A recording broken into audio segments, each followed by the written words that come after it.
Hey everyone, James Labrie from Dream Theater, and you're listening to or watching the podcast Talking into Infinity with JT and Brian.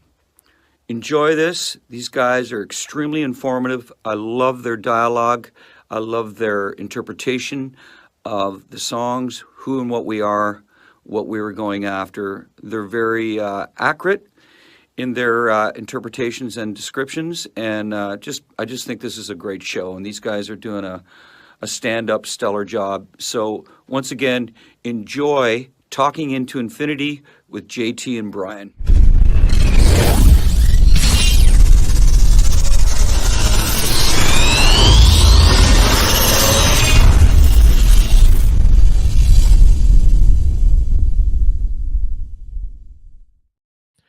What's up, guys? Welcome to another episode of Talking into Infinity, a Dream Theater-centric podcast. I am your host, John.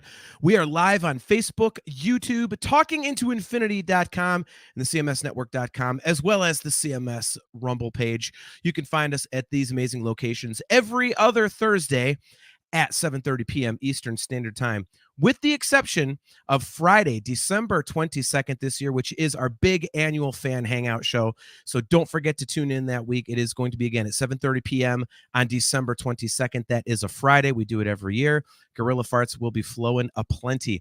Thank you guys very much for tuning in. If you are watching on YouTube, don't forget to click that like button, click that subscribe button, and smash that notification bell so that you are notified every time we go live. Without further ado, let me bring on my esteemed co-host who loves to play with madness. He is the Powerslave himself, Brian Hendrickson. What's going on, man? Dude, I'm cracking up at the message I see down there. I don't know what you're talking about. I don't know what you're talking about. Did you know there's a new thing on StreamYard? Did you see that feature? It says, like, want to beef up your appearance or something? Want to fix your appearance? Yes, I did. And I'm like, I don't think there's enough buttons in the world to try to do that for us at this point. Well, I clicked it and it said hopeless and did nothing. So, so what it is? Okay. I guess it's some kind of a filter for shadows or something. I don't know what it is, but yes. So it is your birthday episode, and you chose the episode tonight. So why don't you talk a little bit about why you chose our topic? Well, my original topic was shot. I don't want to say it was shot down, but it had to do with some keyboard players, and I don't think anybody wants to really talk about those. Do you remember the old joke about the Hit Parader magazine? They did the poll, like, who's your favorite keyboard player in, like, 1986, and it said a dead one. People would write that in. That was like, I'm not even kidding. That was, like, serious. But, I started thinking, like, just back to it. I just got these Maiden tickets for 2024. And I'm like, man, it's been 40 years. It will have been 40 years since I saw him last time and since Powerslave came out. And I started thinking about Powerslave, and I started thinking about Seventh Son. Kind of probably my two favorite Bruce-era albums, and I kind of think the last album that I kind of really they sort of lost me after that. I don't know if I got to be Iron Maiden, get off my lawn, old guy. But I think there's no doubt the quality definitely declined. So, and I thought it would be awesome to bring on our esteemed colleague, Chris Akin. Yeah, he is the Moonchild. He is definitely a duelist. So let's bring him on. He is the mighty Chris Akin. I'll be done with puns for the rest of the night. I'm sure you won't. But Akin, what's up, man? Good to see you, buddy. I'm at a loss for words. Just being here. We set you up perfectly. Yeah, thanks. That was easy. Nice. So thanks for coming on. Sure. It's always a good time having you on the show here. And this is obviously a band that you are very familiar with. I've heard of them, yeah. Yeah, you're a little bit. So how big, you and I don't think I've ever really talked Iron Maiden very much. So how big of a fan are you or aren't you? Well, they're not Van Halen or Dream Theater, Chris. Well, so that's true. That is true. That is true. Guilty. I'm a very big fan of them. I've seen them 20 some odd times. Seen them for all the way back to probably, when did Powerslave come out? 86, 84, somewhere in there? 84. Yeah. So, yeah, I think I saw this tour. I'm pretty sure I saw this tour with Testament at Blossom in like 85. If the tour was 85, that would be the first time that I saw Iron Maiden. So I think this was that tour. But yeah, I've seen them a zillion times. I love them. I've actually eaten dinner with them, which was like the coolest thing ever. We did a meet and greet on the metal show once with the Iron Maiden guys, and Rod Smallwood grabbed me up and told me, "Hey, get all your people over here," and blah blah blah. So I did all that, getting all the winners for MMS together. And after that, he's like, "Hey, do you want to go meet the band?" And I was like, "Yes." Yes, I do. And he took me over, and Steve Harris just was like, "Hey, are you hungry, mate?" And I was like, "Sure." And it's like, "Look at me, yes." And he sat me right down, and we ate barbecued ribs and like at a picnic table backstage at I think it was Tower City or Nautica, one of those two places. Nice. But yeah, it was great. Great guys, nice guys. I'm a huge fan. Like you, probably not as much as these days. I haven't really loved I don't hate any of the stuff, but I don't love it either. It's just sort of there. But yeah, I'm a big fan. Well, real quick before we get into that, we got a bunch of birthday messages for Brian here. So Chastity Crawley, she said, "I forgot it's Brian's birthday episode. I did research the wrong album. I've been ranking the Octavarium tracks." Well, you're 2 weeks ahead, Chastity, so you'll be all set for 2 weeks from now. Good friend Cale McLeish tuning in says, "Happy birthday, Brian. Cheers for the impossible task you've laid out before me here." Mike L says, "Happy birthday." And our very good friend Bob Hurd, good to see you, man. He says, "Happy birthday, Brian. In celebration of your birthday, we should go see Maiden in Pittsburgh next year." Well, there you go.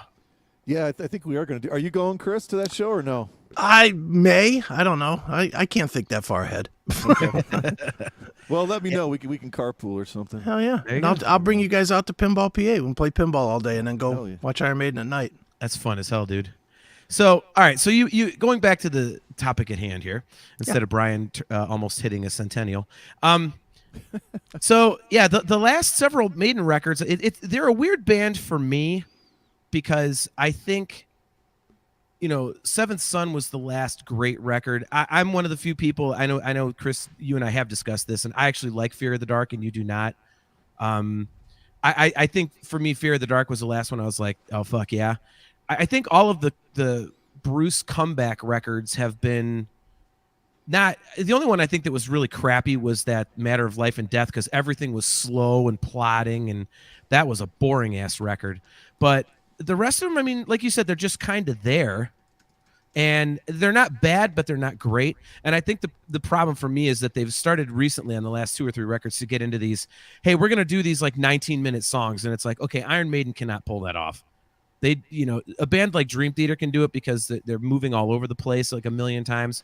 But Maiden, it's just, you got to trim the fat. I mean, are you guys into anything past Fear of the Dark like you are some of the classic stuff? Go ahead, Brian. I think Chris, what was the album before Senjutsu? I thought that was probably Final Frontier. Book of Shadows.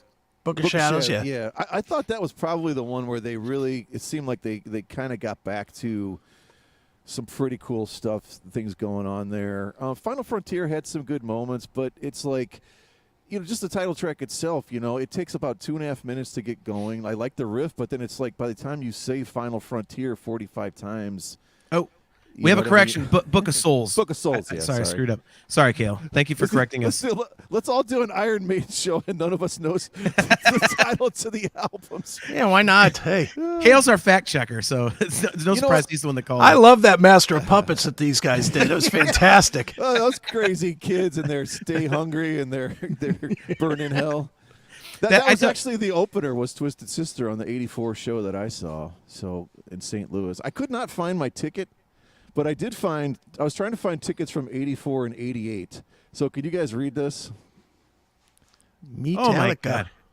That's my only 1988 I have one. It was 1850 to see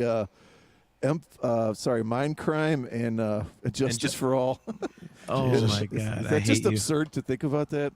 But I real quick, I do want to go back and set the scene because I want Akin's take on this. 1984, Powerslave comes out, a huge out year for metal. We have Ride the Lightning, we have Warning, we have Metal Church self-titled, Yngwie Rising Force, Last in Line, Defenders of the Faith, VH 1984. And they embark on this world massive tour, right? They go to countries no other band has ever gone. Like they did the Behind the Iron Curtain thing. I think they truly sort of set the stage and just brought metal to the forefront and got zero radio play, none whatsoever, none. I think they are the band that really turned metal into this touring machine, and that album and that tour turned them into what they are now. They're one of them, yeah. I mean, the other one that you'd have to put into that mix would be Scorpions, same time frame. You know, because Scorpions went from being kind of a culty thing to being a worldwide monster success with, with obviously Blackout and Love at First Sting. Those two became monstrous, but they did have the airplay to go with it. I mean, Iron Maiden, if you really want to look at it, Iron Maiden was the 80s version of 90s Pantera, because just like that, Pantera got no airplay either and became the biggest metal band in the world. So, yeah, Iron Maiden definitely, and even now, I mean, look, Iron Maiden does no business on the radio here, but still sells out. They're still the headliner of any festival they play. Yeah. So, yeah, they're... And it's really kind of strange when you think about it, because Iron Maiden really doesn't stretch their set list very far anymore. A couple of new tunes, but then it's all 2 Minutes to Midnight and Aces High and Number of the Beast and I mean, could we throw in somebody like Judas Priest in there, or I was thinking Black Sabbath, but Black Sabbath because of what they did in like the mid to late 70s, because they were doing big tours. Obviously in 84 they were basically shit, but I mean they were on some damn big tours of their own, at the end of the 70s, and maybe even with Ronnie James Dio. Sure. I mean could we use them as an example of that as well? I don't think so. First of all, the concert scene itself wasn't as big. I mean, the 80s, if you think about the whole 80s and 80s metal, you had Castle Donington and you had those giant metal festivals that arose. There really wasn't a whole lot like that in the 70s. And as far as Judas Priest, I love them. They're one of my top 3 bands of all time. So I'm certainly not shitting on them in any way, shape, or form. But they weren't as big. They just weren't. They were sell out the Coliseum, which held about 14,000 people, if I remember right. But they weren't bigger than that. They were never going to be the band that would draw people to travel to see them or anything. And they've kind of stayed at that level, but they never were bigger than that. Iron Maiden is kind of like Metallica, really, in that sense, is that they got to an enormously huge level. And yeah, they're definitely one of the forerunners of it. Well, I mean, look at just what's coming here next year, right? I mean, Priest is coming to the Covelli Center. I don't know, what is that, 6,500 and maybe 8? Yeah, 8,000. I don't even know if it's that. Yeah. Yeah. I mean, it's a great room. I think it's the best bigger venue in our area. Which if you're not from the area, you have no idea, but. To see a band, I love that. But look, Iron Maiden isn't like they're not even going to walk out the door unless they're going to PNC, which is where we're going to see them. I think that's what it's called, the PNC Arena or whatever, up in Pittsburgh, or possibly the Q here, or whatever the hell they're calling it down there, Rocket Field Mortgage House. Yeah. They're definitely. It's not even the same. Iron Maiden is. I mean, even today, outside of the United States, Iron Maiden is the same as Metallica is here. Yep. If they play anywhere else, they're a stadium band. Anywhere else in the world. For some reason, probably the fact that they don't get any radio love at all, they're not a stadium band here. It's weird. Metal Person Jay, he made the exact comment. He said, I feel like the only real difference between Maiden and Metallica is the Black Album. And the One video. Yeah, that's true. That's true. The One, because if you think of it, and really if you think about it, before the One video, Metallica wasn't that big of a band. Yep. I mean, they were to us hardcores. Us hardcores loved them to death. But prior to One hitting on MTV, there weren't a lot of people that were running around going, yeah, Master of Puppets and Battery. And, it just wasn't happening. They were an underground band until One, and then they became the global monster band. Well, yeah, I mean, they were headlining like the Hammersmith Odeon on Master of Puppets as opposed to, arenas over here, for Justice. And I mean, we all know, like you said, the One video is the common factor there. Yeah. So, All right, well, why don't we get into tonight's topic here? So, Brian, again, you brought this up, and we've done cage matches before on the show, but they've always been Dream Theater versus Dream Theater. So, Brian brought up two absolutely classic records. So we are going to do Load versus Reload. I'm sorry. But no. So Reload by a landslide. Bring in Lulu as a third. Devil's Dance. I still stand by 2x4. I don't think it's that bad. Come on, dude. You need to be hit with a 2x4. Jesus Christ. I was just going to say that. But yeah, so Brian, you brought up, I think this is Akin, you nailed it on social media. You posted about this and said, yeah, it's, these two Maiden records, which seems like it'd be a blowout, but it might not be. We are doing Powerslave against Seventh Son of a Seventh Son. Yeah. And two good ones. Yeah, this is like this is interesting to me because like the songs I know on each record I really, really know, and the songs I don't, I had to listen to a bunch like, remember why I skipped this. I mean, God. Well, that's one thing that I would say about Maiden, at least for me. They're either completely hit or miss. Completely hit or miss. It's like this: the good songs are good, and the crappy ones are just shit. So you have more than one on each of these albums that are skip every time. Yeah. Good oh, you Lord. are. We're gonna have like 50 minutes of horrible John takes. Brian, can you push him off the show? I can't. How can you even say that, dude? Oh, come on. How can you even say that? Fucking homers. Oh, the squeaky homers. Look at this, the squeaky tree, man. He says, finally made it back. My last time joining live was episode 9 or 10. Well, it's only episode 72, so it's only been a bit, Squeaky Tree. So Who the hell is Squeaky Tree? I don't even remember. He just said it's Puzziani. What's up, man? Oh, okay. No wonder. It's our good friend Puzziani. How you been? Puzziani, I was just cooking Italian sausage before we got on here. I'm perfecting my recipe for a huge cook this weekend. You'd be proud of me. I think I nailed it. So, look, what you do with your Italian sausage on your own time, that's your business, man. Let's just talk about the albums. Nice. All right. So let's get into this here. So we're going song by song. Let's just get into this here. So we have Moonchild versus Aces High. Brian, it is your birthday, so I'll let you go first. All right. Akin, is there a more iconic opening in the history of metal than the roar of the World War II fighters buzzing over Great Britain and Winston Churchill starts his speech? I mean, we have Ozzy has the Carmina Burana intro. Metallica has what do they call it? The Ecstasy of Gold. Ecstasy of Gold, yeah. Yeah, bad. But that's not even their song. I mean, this was an Iron Maiden staple opener for years. I don't Kiss Detroit Rock City. I guess the Hellion Electric Eye. Yeah, is probably the biggest two that I can compare these to. And another one you're going to laugh at, but Def Leppard used to open with Stage Fright for years, and I thought it was a killer opener. Oh, that's a great opener, yeah. The guitar comes in. But I am going absolute, complete sacrilegious here, and my 16-year-old self would think I'm completely out of my fucking mind. I have to go with Moonchild. Ugh. I really? absolutely love this song. I love the melody in it, man. I love the cool keyboard thing. And I worship Aces High. I worship the ground that it walks on. and I just said what a incredibly great opener it is, and this is just barely I'm gonna take Moonchild. By this much. Well, I'm on your side, Brian. I chose Moonchild as well. Aces High is fantastic. One thing I will say about a couple songs on Powerslave, I wonder if I'm not a little biased because of the played to death factor.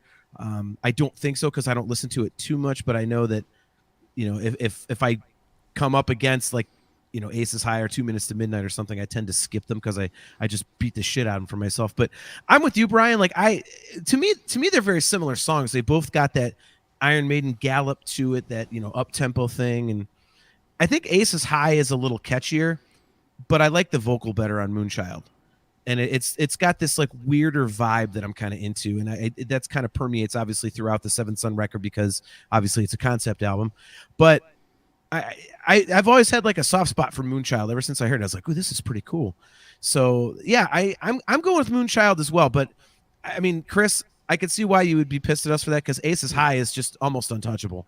Aces High is a top 20 all-time metal song.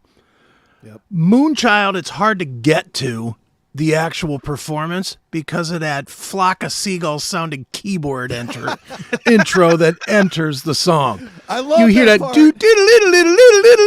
It's like, what is this? This is not Iron Maiden. I want metal. I want guitars. And all of a sudden and this was my biggest problem with this album when it came out. I couldn't stand the overload of the keyboards. Well, and that's your thing, though. I mean, that's one thing we have to preface here. You do not like keyboards in music. I do not. So you are that is an issue with this. So, and that's it. I don't hate this. I don't hate Seventh Son as an album either. It does have some good tracks on it. I think Moonchild is a good track. If you cut the first minute and a half off of it, it's great. But you got that stupid beginning part with the seven deadly sins. I'm like, what is this? The Wizard of Oz? Fuck you. Get to the metal. You know what? I will say in Chris's defense, when they first started I bought the CD. I don't think Can I Play with Madness. The video may have been out, but I had not seen it, so I had not heard the song. And it starts out that, and we'd never heard. Correct me if I'm wrong, Chris. We had never heard Acoustic Maiden before this. Never. No, never. And they start out, and I'm like, "What the hell is this?" But opposite of you, once they start that arpeggiated thing, it's either a guitar synth or it's a guitar. It's either a guitar synth on a delay or it's our arpeggiated synth part. I thought it was cool, especially with the kick-ass chords in the background, and like John says on the chorus, the Moonchild, and I love the riff that comes after each time he says Moonchild. But yeah, that intro on the acoustic guitar, you're absolutely right. I'm like, what is this? I was scared. Yeah, it definitely starts to me, it started the album off in a not so strong direction. I remember the day I stole this, and I do mean stole, because I remember that's how I obtained this record was through thievery. And I just remember putting it in a Walkman and walking, listening to it. And I was like, this can't be Iron Maiden. I literally thought I stole the wrong tape. I did not dig Moonchild at first. It's okay now. Now I'm sort of, 30 years later, it's grown on me, but yeah, that intro, it still sticks with me though. Even now when I, listening to it this week, I was like, this again, But yeah, literally five albums in, I think, and we had never heard so much as maybe an acoustic guitar overlapped with electric, but never just like that. And we're like, what is this? Yeah. Not good. Well, this is going to make me sound like a total hypocrite, but my favorite song of all time from Maiden is just loaded with keyboards, which is Passchendaele from Dance of Death. Good Lord. Can you mute him now? Yeah, what the hell is that? That's my favorite tune from them of all. If you haven't seen it live, you don't know. Because seeing it live, they really do a cool number with it. And Nico runs around from behind the drums and stuff. It's pretty fun, actually. But yeah, and that's a very keyboard heavy song as well. So, all right, well. Kale's on your side, but he did. Kale says, reminder, you're on a Dream Theater centric podcast. We've grown to appreciate keyboards here. Well, you guys can. He says, hell yeah, Chris. He's a Passchendaele fan. He also says, Moonchild for me. The acoustic intro and that huge riff build is insane. Plus, Bruce has never sounded more evil. Until today. Did you hear that solo song? Jesus. Is it Is it bad? not good? No, it's great, but he's almost like a doom singer now. He's like, I was like, wow, Bruce Dickinson. He's Nice. probably tired of all the operatic shit, man. Yes, exactly. So Metal Person J says, the problem with Aces High is it's a perfect studio song. Live, the harmonies are all fucked up. I hate the Aces High harmony riff live, like Chris hates the live sad but true drum fill. Bingo. And he says, yes, I have Chris's Black Album book. There you go. Look at So do I. that. Another satisfied customer. So do I, right here. Check is in the mail. Please There buy it them, is. ChrisAkinBooks.com. All right, I'll buy one as soon as I hang up here. Yeah. All right. So moving on to track 2, we have Infinite Dreams versus 2 Minutes to Midnight. Chris, I will let you go on this one. Go first. 2 Minutes to Midnight is probably my number 2 favorite Iron Maiden song of all time. It's a pretty easy one for me. I know it's overplayed to death. I don't care. 40 years later, and I still am not tired of hearing it. Yeah, it's an easy one for me. It's just, it's just a great tune. It's straight up metal. It's one of the last throwbacks Maiden does in their career to the first two records. You know, it's one of those that just no bullshit, just straight in and come hard. And I love it. It's definitely, it's not even a competition for me on that one. Just how John likes his gay porn, just like that last verse. Shut the fuck up. I'm not going to repeat it. Good Lord, you old man. Sorry. Just make your song choice. Sorry. I have a lot of comedy stylings I want to put out tonight. A few notes here. Oh, great. No, you know what? You know what's funny about Infinite Dreams? It's like we get the jazzy Infinite Dreams. We actually get a little bit of some seventh and some diminished chords there going on top of that before it really kicks in. I feel like we're like in the 22 Acacia Lounge or something, like the way it starts out. And the other thing about Infinite Dreams is Iron Maiden is we know this is a fact. It's similar to AC/DC. They are guilty of putting the same thing. So we get parts of The Trooper, we get parts of Hallowed Be Thy Name, and we also get parts of Where Eagles Dare in Infinite Dreams. And that's just a Maiden thing that's going to happen in their songs. And we're okay with it. But, yeah, Chris is right. I mean, my God, this is just not even fair. I mean, 2 Minutes to Midnight, like, that is the ultimate perfect guitar riff that maybe took 8 minutes for them to come up with, but you still have to be a genius to come up with it and put the vocals over top. And that's what Dickinson does so well, man. I mean, he can soar these killer melodies on top. And I did want to go through, as we go through each song, to say who wrote. So right off the bat, Moonchild was Smith and Dickinson. Infinite Dreams is Steve Harris. And I do feel that all of the Adrian Smith Dickinson songs have more melody or a little bit catchier to them in general, and that's kind of a known fact among people that are big Maiden fans. And same with 2 Minutes to Midnight. But, man, that riff is just absolutely ridiculous. There's a cool, it has a nice little bridge breakdown there and the guitar harmonies in the middle towards the end. And yeah, man, I mean, that's just like you said, top, I don't know if I have it top 2, but probably easily top 3 to 5. This, for me, was actually closer than I thought it would be. And again, God. Chris, how do you mute him now? For the love of God. Look, man. Don't sit here and defend Infinite Dreams against you. You will get cut off. Oh, jeez. Just drink your Four Loko Bud Ice slop and let me talk. Oh, man, you're already down. Wow. You're about to go through 2 of those tonight. He knew he was doing a show with me and he had to drink a little more. Exactly. We're going to have drunk Brian.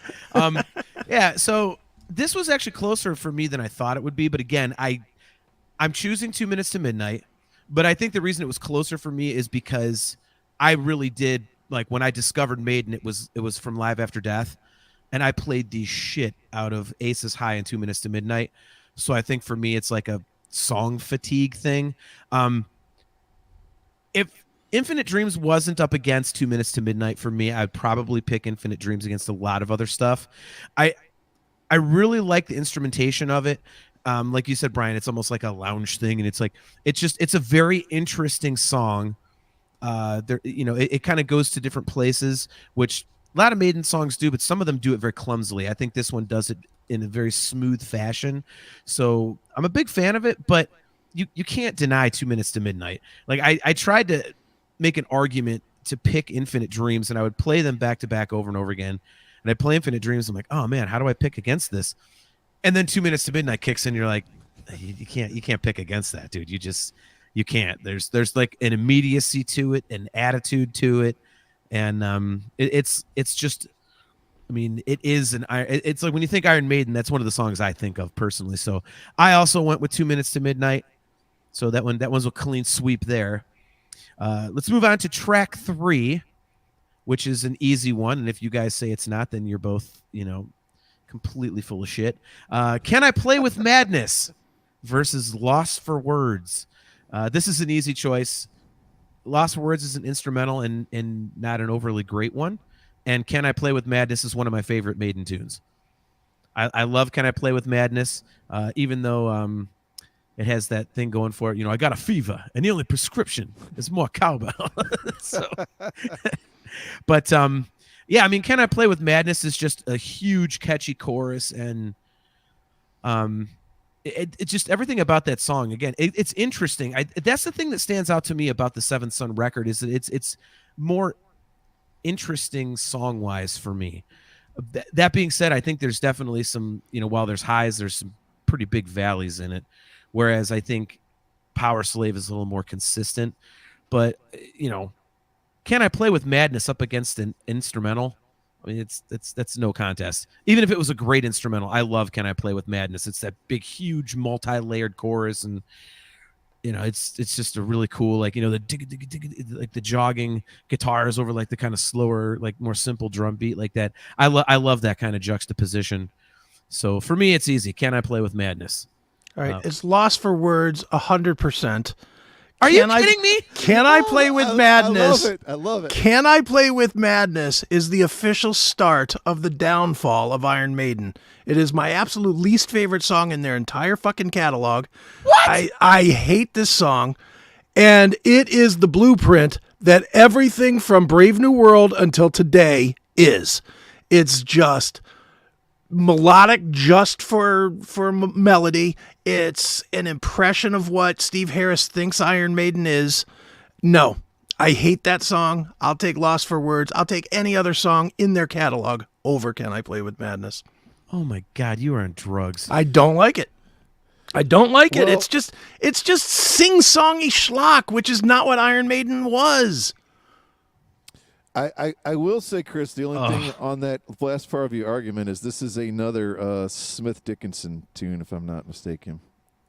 I think Steve Harris had a little something to do with this one as well. Well, he might have. But, okay, so Lost for Words, like, I always like this instrumental, but, again, there's a lot of Where Eagles Dare going on in there. Sure. Those rhythm parts. But the ascending main theme is a really cool melody in there. There's a lot of cool, like, Baroque circular riffs with the harmonies, and the power chords come in, This is closer than I thought it would be. I completely understand what Akin is saying about this. I mean, this is the most commercial course, this is their Yngwie Heaven Tonight thing. It's probably the only time they've had a super major key course made, but I don't know. I love the main riff, but if you actually think about the lyrics, it is beyond stupid. It's terrible. It's terrible lyrically, and I'm going to go even further. It is the memory remains of Metallica's catalog. Just sing-songy shit. Can I play with madness? Shut up. Give me some metal. The problem is, though, it's still, Lord. Those of us with weaker will, it still hooks us in, But I completely understand what you're saying about it. Like, I remember the first time I saw the video, and I was like, and after I heard the song, too, and I'm like, I started thinking, like, what? This is really dumb lyrically. But I really like the guitars, and I like the melody of it, and I don't know. I guess it's okay for Iron Maiden to have a pop song, but I completely understand your point on this. And I think, and correct me if I'm wrong, either of you or both, I think both of you probably like this a little better because as Dream Theater worshipers, you like that tempo change thing. And I hated that on this. I hated how they would do from the galloping to the sing-songy back to the galloping. I was like, come on, just pick something. I would say I probably disagree. I don't think I love it either. I know exactly what you're saying. So yeah, it's a weird song, man. I mean, it doesn't. Yeah. There's no other Maiden song. We do this when we talk about Dream Theater, and we get these 5 to 6 songs. There is no other song remotely in the realm of Can I Play with Madness. Well, JG3's tuning in. Good to see you, man. Good to see you. Says, how you doing? We are doing well, except for Akin being a total like numbnuts about this song. Yeah, Metal Person J says, Can I Play with Madness is not a 16-minute drawn-out slop. I'd prefer every modern Maiden song be short and catchy rather than fucking Empire of the Clouds. Yeah, I'm with you there. And Cale McLeish is on your side. He says, simply Akin's right. I'm just going to disagree, man. It's catchy. It's got some great guitar stuff. Yeah, for me, it's not the tempo change, Chris. I've always found it to be catchy. But then again, I came in at Powerslave, and so you were like kind of like a from the beginning guy, more or less. So you were used to the heavier stuff, the more metal. I can see why this would be kind of jarring. Your favorite Van Halen song is "Love Walks In," so we get it, John. No, it's not. No, it's not. You're wrong. asshole. If you're gonna take a dig, No, get I it know right. it's Dreams. I know what it No, is. that's my second favorite song. All right, what's your number? What's your When number one? Happy Trails When It's Love. cover. Yeah, When Happy It's Trails. Love. Yeah. No. When It's Love. It's actually my favorite song of all time. Go ahead and make fun of me. I don't Oh give a my shit. You know it's a great God. song and you love Good it Lord, too. I listen do to love it. you. I do love Shut it. up, Brian. I love it more than Can I Play with Madness? That's for sure. Oh boy. JG3 says, I think Can I Play with Madness is kind of like a status seeker type song. Personally, I love it, and I love Seventh Son of a Seventh Son. Well, we'll get there. Don't you think though? And I'm trying to remember the timeline exactly, but Iron Maiden was starting to slip at this point. This was kind of where they were starting to slip, and don't you think Can I Play with Madness was kind of a weak throw out there to compete with the hair metal bands a little bit, to get some of that MTV and to get some of that that more or less the MTV money. Yeah, I would agree with that, because I mean Powerslave was like the peak, and then Somewhere in Time was after that, and it wasn't nearly as big. I mean the stage setup was kick ass and everything, and I'd Wasted Years, but I mean that was definitely not nearly as well received, and so they're kind of like, okay, we gotta get back in here. So yeah, I would agree, because I mean Somewhere in Time comes on the heels of what, like Killers and Peace of Mind and Powerslave, and it's like you're following those three records up, and it's kind of a dud compared to those. What is Somewhere in Time? Compared to those other three records, I think people would say. I think some people would say. I mean, I like it. We got to have another podcast. I was gonna say that would be my favorite Maiden album of all time. Somewhere in Time. So really, okay. I love it. I play it at least once a month. Still today, at least once a month. I love it. Okay, interesting. I really like it too. I think there's a couple duds on there too. Like I say, Iron Maiden for me is like really hit or miss. The songs I really like, and the songs that I'm just like, ugh. I get that. It just sounds like they're trying too hard to be Iron Maiden a lot of times. I definitely get that, especially lately. Now they're just a karaoke version of Iron Maiden. Yeah, it's kind of, I don't know. Kale McLeish says, Akin hasn't stopped being right yet. I knew I liked Australia. You know what's hilarious is I've completely called exactly what songs you guys were going to pick each time. No shit. Not like this is so difficult, but it's a little more difficult with Chris because I don't know him that well. But with Drake, I can tell right away. I do want to bring up a quick point. So we talked about 84, and Metal Person J started talking about Halloween. So in 88, like these are 4 years apart. We still have we have monster albums out the ass. We have Operation Mindcrime, Keeper of the Seven Keys Part 2, Halloween, obviously Justice for All. One of, I think, of more underrated, Ozzy, No Rest for the Wicked. Yeah. Slayer. That's a great half record. Stop. Yeah, well, it's only like 6 songs anyway. Yeah. The first half is great. The second half. Slayer, South of Heaven. And I mean, as much as John talks about this Keith Richards Talk Is Cheap album, I don't think it's that great, but shut up. He raves about it, and it was You also missed 88, you missed a monster, which another record that Akin disagrees with me on. Fucking State of Euphoria, Anthrax. That record's killer. That's 88. Okay, yeah, that is a good album. I'd agree there. Yeah, I love wrong. it. Nice. All right, let's move on to track 4 here. Brian, you'll be up first. Of course, we have The Evil That Men Do versus Flash of the Blade. What do you got? Dude, The Evil That Men Do, great song, but Flash of the Blade. This is a song that never, ever, ever gets its due. The opening riff, I remember distinctly reading, I think it was Guitar Player for the Practicing Musician. Eddie Van Halen actually used parts of that, of the hammer-on parts, ended up becoming a source of infection. So massive props to Adrian Smith and EVH. I actually I checked with Steve Rosen on this, just to clarify. Oh, wow, really? I emailed him. That's awesome. I emailed him, yeah, and he confirmed this. And I don't know if you guys ever noticed the two listening to him, but I always thought it, but I never. I just thought it was just a coincidence. I never would have put that together. Yeah, wow. so pretty cool. But you know what, man? I mean, they never play this song live. I love the killer dueling guitar harmonies after the chorus solo, the melodies. Again, we get a lot of those kind of Baroque, kind of Bach kind of things with the guitar harmonies going, and I'm a big fan of that, being a stupid keyboard player, as Chris calls me, I guess, behind my back. You know what though? This song is driven though by. I mean, Harris has those great supportive, rolling bass lines. Evil That Men Do. This is a great classic Maiden song. I hate that it goes against what I think is probably one of their top 3 greatest deeper cuts. But like Evil That Men Do, there's cool harmony things, and they don't do the guitar harmonies every time on Evil That Men Do, which I think is something that I wish they sort of brought into the newer stuff. Just the dynamics and the flavors. A huge, massive chorus on Evil That Men Do. You get everybody singing that when they play that live. But I am going to go with Flash of the Blade. All right, Akin. If I could call Ty, I would call Ty. I mean, this is by far of the 8 tracks going track for track. This is the closest to me. Evil That Men Do is the best song on not Powerslave, on Seventh Son. And Flash of the Blade, just like Brian said, so underappreciated. It isn't even funny. It should be one of the staples. It should have been one of the staples in their set for the last 40 years. It's a great tune.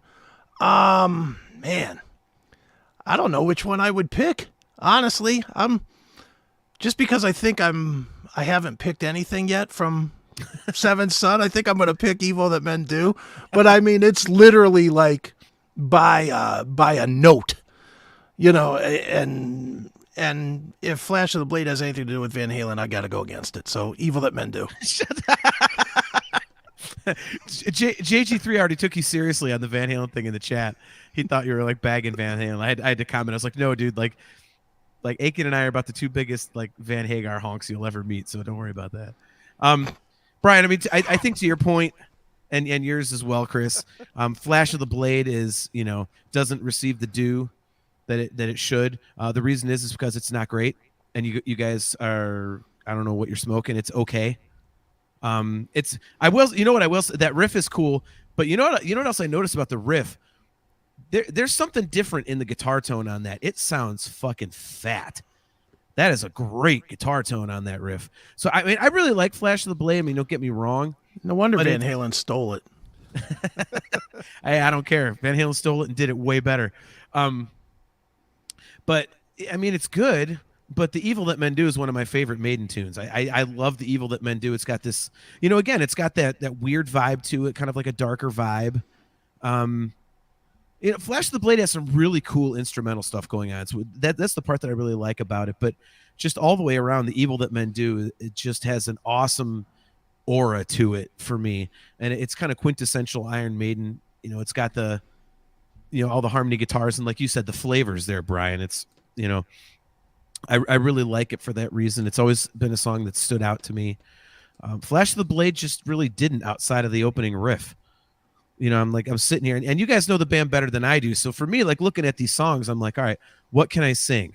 If I could sing something from it, it's like, okay, as someone who doesn't listen to them as much as you guys, like that kind of sticks with me more. And the Evil That Men Do sticks out a lot more than just. So under those rules, you don't like any Maiden. There's plenty of Maiden you could sing along to. No, I meant you. Oh, listen, man. We're not going to get into our singing chops just because you were on an internationally released record by Jan Patrick or whatever the hell his name was. That's right.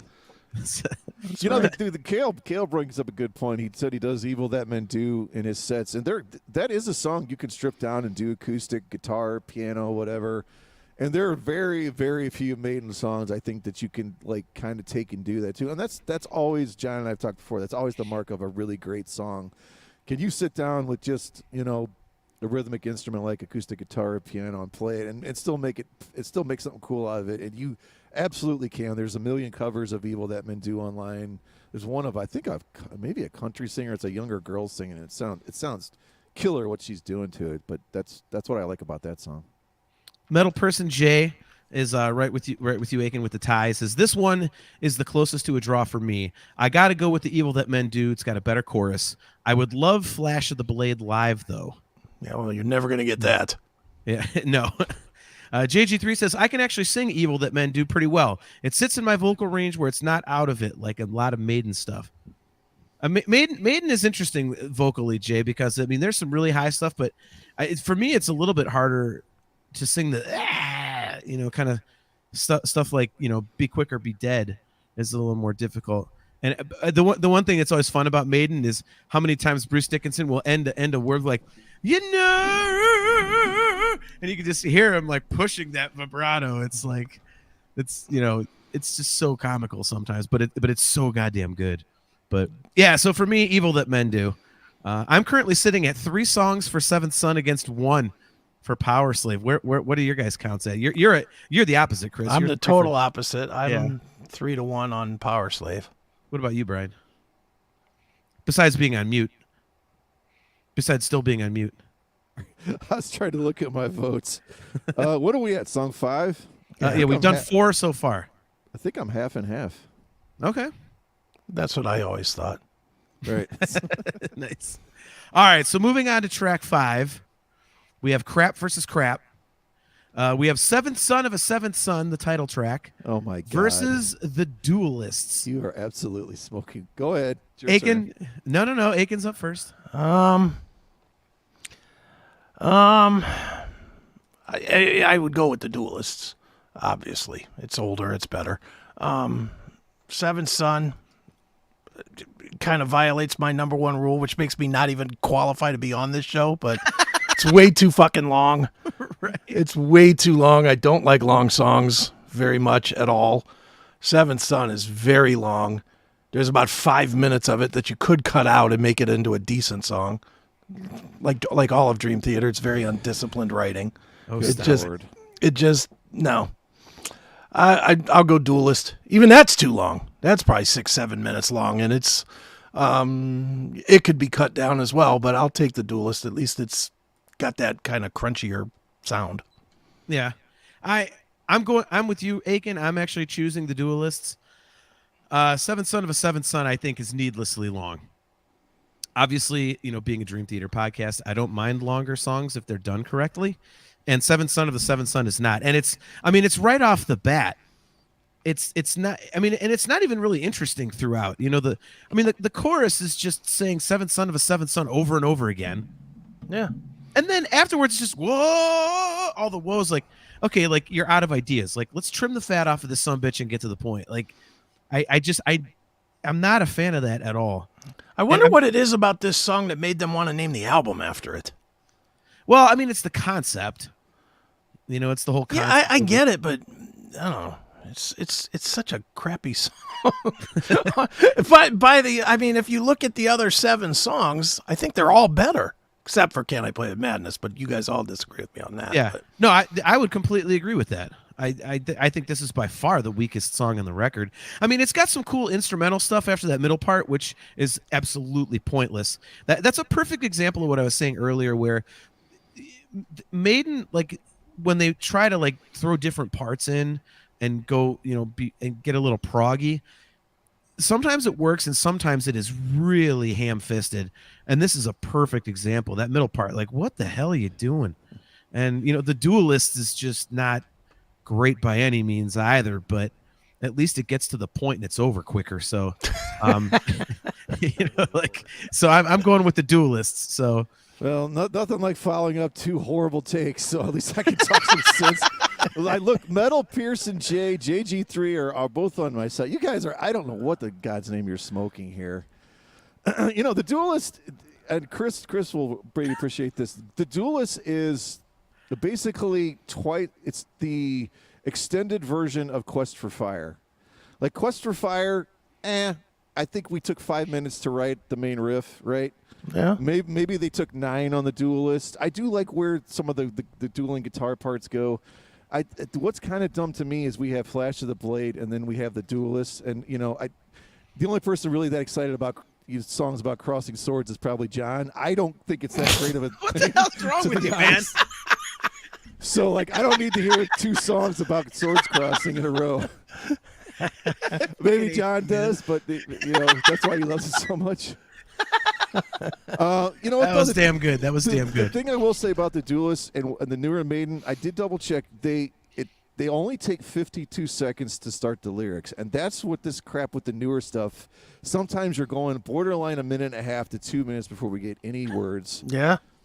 But man, I'll tell you what, Seventh Son, I absolutely love this song. I think you guys are way, way off the bat. I love the middle breakdown. There is, and this again is an Akin thing because John doesn't listen to anything other than Van Halen and Dream Theater. What is it with you? I don't know. What, being right, being accurate? What? Yeah. So off of Mob Rules, and this is a weird coincidence. Remember E5150? Yeah. Mob Rules. So those little guitar things, that's kind of what the middle part of those I love those echoey, sludgy things that dun, dun, dun, dun, dun. I love that. And I think it was JG3 put in there stuff about the tension and the release and all that. I just think the song builds and builds and builds. I don't think it's too long. I love the layers of the keyboards, but those chunky riffs that echo out on there. You don't hate the repetitive seventh son of a seventh son, seventh son of a seventh son. I hate it on the last 5 albums, in the last 12 years that they're doing that on. I don't hate it on this. All right. And I didn't hate it then. But I totally understand that this has that feel to it, but I just think the cool guitar and the tension and stuff of it just makes up for it. And it is a little hokey, the seventh son of a seventh son, but I love the guitar behind it. So I don't know, that makes up for it for me. Oh, man. Ugh. Yeah. Yeah, there's a lot of people defending that song, man. Kale says, it's a concept album, right? Up to Evil That Men Do is the original Seventh Son, and then this point on is his seventh son. Yeah, I mean, I get that, Kale. It's just it's not a great song. It's very this song sounds like a demo that wasn't finished. If I got to take a class to understand, then I don't want to hear it. Yeah. Well, I mean, you get that middle part, like the spoken word part or whatever. Like, okay, I get it. Like, all right, well. I love this comment from Metal Person Jay. Quest for Fire has a riff so stupid you want to stop Steve Harris upside the head for it. That's what I mean. Do you feel like that on the Duelist with Quest for Fire, Chris, or am I out of my mind on that one? You're not crazy on that one, no. Okay, you're crazy on your Seventh Son take, but not on that. I mean, you're accurate there. Okay. I don't know. Again, to me, the biggest problem with Seventh Son is it's too damn long. It's just if it was a 5-6 minute song, I'd probably be okay with it. And if it just didn't drone on, the last 2 minutes of it, they could cut all of it. Just cut it all and do a fade, and it would be as good or better than it is now at 9:50 or 10:50 or whatever it is. I forget how long it is, but it's like 10 minutes. And shocker, going to our list, both of these are Steve Harris songs. So they're by both accounts they're probably too long, and especially the Duelist. I don't think the riffs, the main riff is not there, but they do get into those cool guitar harmonies.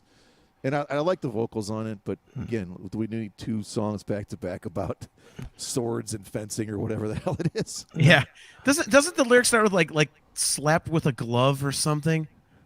Mm-hmm. Yeah. It's so anyway. It's just man, oh man, it's just that's crap versus shit right there. So, all right, let's move on to track 6. We have The Prophecy versus Back in the Village. And if I hear either of you try to just posit how great Back in the Village is. Oh my God, mute him, Chris. Are you kidding me? The lyrics are terrible. Well, I wasn't going to, but now that you put the dare out there, of course I will. Oh my God. Oh, dude. No, I mean, The Prophecy, I'm taking that one, and this is one of those ones. It's kind of like the previous 2 songs. Like, neither of these songs are great, but I slightly prefer The Prophecy just because of, at least if nothing else, the acoustic outro. I think that's a beautiful piece of music. I love that. That's cool. And again, the lyrics for Back in the Village are just so stupid. It's like what are we talking about here? Like, it's just not great. And again, this song just does not stand out. When I went back and listened to Powerslave, it'd been a few years since I listened to Powerslave, and I was like, God, I don't remember this. And about a minute in, I was like, yeah, now I remember why I don't remember this. Is this song so bad it's making your cat howl? Yeah, the cat's trying to get in. Yeah, it is that bad. Back in the Village is making my cat try to get back in the man cave. Good Lord. But yeah, just not great. I mean, how seriously, how are you going to like just tell us how this is glorious, Brian? It's not a good song. It just isn't. Dude, this was I unfortunately I no longer have my vinyl. This was the first song on side 2. That opening riff is absolutely killer. It's one of the most underrated riffs Maiden has ever done. Because it's not killer. No, it's absolutely killer. Those cool pull-offs and hammer-ons. Very, very cool. You know what, man? And this song I don't think was from what I could find out online, it was maybe played a few times live in Poland, but probably not. Man, I absolutely love the riff on this song. You know, I mean, the lyrics are kind of weird, but so is the lyrics of 2 Minutes to Midnight, man. I mean, you know, I don't see any difference between the two. I mean, I think this is one of my probably top 10 Iron Maiden guitar riffs. I love the way the riffs circle around, you know, all the time. And I think this is Dickinson as absolute greatest vocally. He's way, way, way at the top of his range on the verses, the choruses, the bridges. It feels like the song's going to fly off the rails at any time. It's a very, very loose, just full-on blown metal. And then you have probably the biggest turd Maiden has done on this album in The Prophecy. So, and I'll tell you why it's a turd, because there's a reason they do not let Dave Murray write songs. He is barely ever in any writing credits. Guess who has the first writing credit in my notes for online? Dave Murray. Yeah. This song is disjointed. It's all over the place. It is by far the worst song on Seventh Son. It's the one that I come closest to skipping. There's a couple cool things, I think, towards the end of it that save it a little bit. But, I mean, I do not know what John is smoking if he doesn't like the riff on Back in the Village. I don't know what's in your ears if you don't think that's a killer metal guitar riff. Dude, you are just like sucking at the teat of some of these songs. You really are. I mean, it's okay to admit that it's not great. And I'm getting called out in the chat. JG3 says, for being an idiot. Oh, shut up. He said, JG3 says, that's a heck of an argument, John. It just isn't. Yeah. Like Akin just said, if I need a class to appreciate it, then it's not great. And yeah, sometimes that is the explanation. Do you want to sit here and have an hour-long discussion, Jay, about why Lulu is a piece of crap? Or is it simple enough to say it fucking sucks? Sometimes something just isn't good, and you don't need to say more. Yeah, like your take. Your take isn't good. You don't need to say more. You're exactly right. Oh, my God. My birthday episode is going to be you not on it. Hey, we already did like 14 episodes of 1984 for your birthday episode. That's right. Please. Chastity Crawley. John, if I needed reasons for Octavarium, you need reasons for this. Like, no, it's just that bad. And Octavarium's good. I'm dying to hear Akin's take now. I wonder if he's going to be in the middle or he's going to actually crush one of us. No, I think, and I'm going to ask the question first. John, which one of these albums did you hear first? Powerslave. Did you hear it on a cassette or on a CD? CD. There's why. So by the time you got to this song, back in the Village, you could potentially have had some Iron Maiden fatigue by the time you got to it when you first heard it. If you were like me or Brian, that I got it on a vinyl, and I'm thinking Brian said he got it on a tape. Vinyl. I was vinyl as well. Okay, so it was a fresh start. And that riff does absolutely conquer. Back in the Village is definitely the better tune. Dave Murray is a terrible writer. I agree 1,000% with you there. That being said, I don't necessarily, and this is kind of where I guess I stray a little from you both. I don't think this is I don't think it's the most Iron Maiden-y sounding song. You know, if anything, it sounds like a lot of the stuff that Bruce took to his solo career. You know, it's a little more there than, and obviously it's him and Adrian that wrote the song, so very much it could have been something that they were dicking around with and didn't know where they were going to put it. So I would take Back in the Village. I don't think that it's this, you know, 99-1 that Brian is going with. I think it's a little closer than that, but I definitely would take Back in the Village as well. Okay. Some facts about this, actually. Metal Person J says that the lyrics are based on the British TV show The Prisoner. It's essentially The Prisoner 2. And Kale says that Back in the Village is kind of great instrumentally, but Prophecy has that acoustic outro. By the way, Back in the Village is a Prisoner sequel, and I actually love it. So I like the concept of that. I mean, if you're going to do sequels, I mean, excuse me, at least it's not, Unforgiven 2 or 3 or 17 or whatever the fuck, but look at Jay. When Bruce writes music, is it called him dicking around? Good Lord. He's dicking, son. Nice. Oh my God. All right. Moving on to track 7.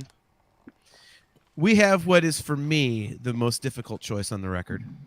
So I'm sure you guys will shit on me for that because you shit on me for everything else. But this is a very contentious episode of Talking into Infinity.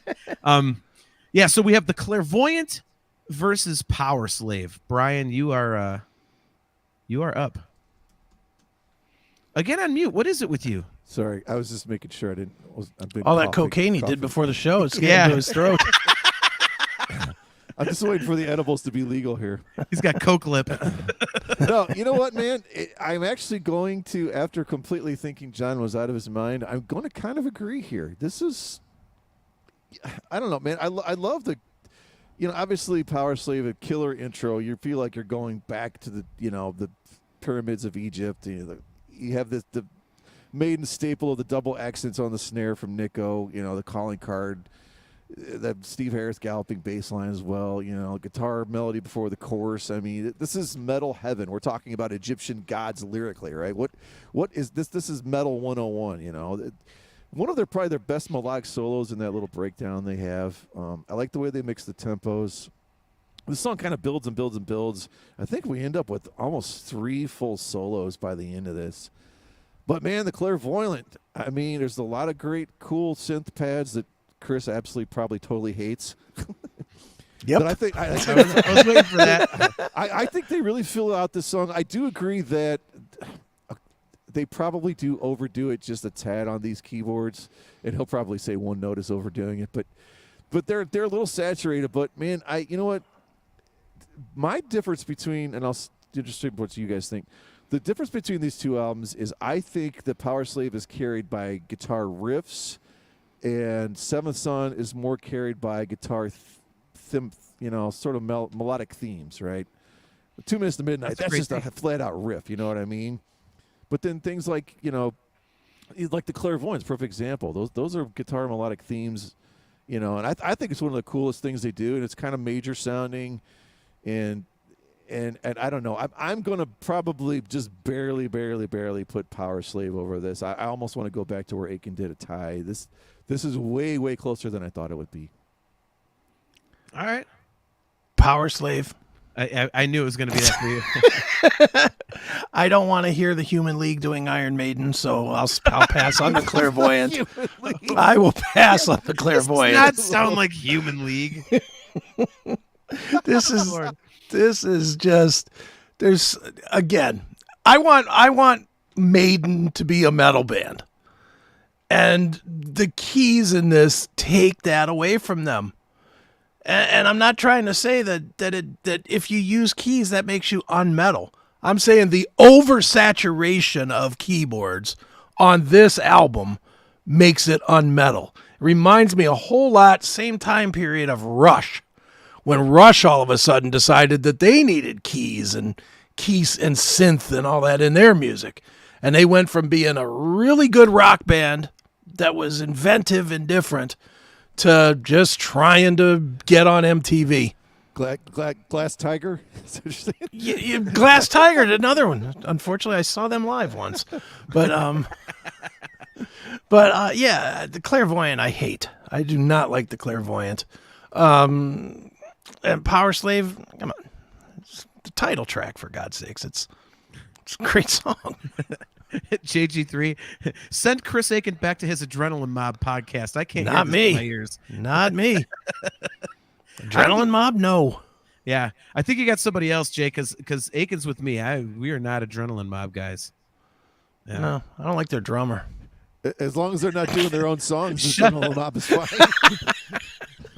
Well, all right. So for me, again, this was the most difficult choice on the record. I love Powerslave.